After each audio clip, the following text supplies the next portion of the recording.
पहिला सुनाऊ है त।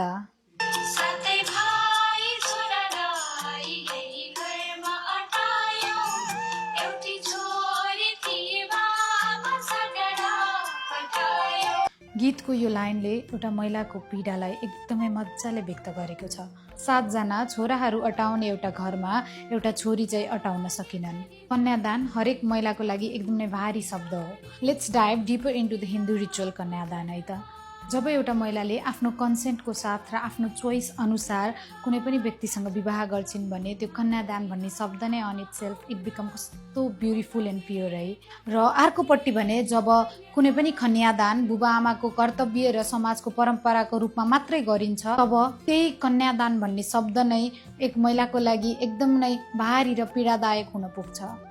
आफ्नो छोरीप्रति र उसको श्रीमानप्रति गरिने विश्वासको आधारमा गरिएको कन्यादानले धर्म झल्काउँछ भने समाजको लागि मात्र गरिएको कन्यादानले रूढिवादी सोच झल्काउँछ।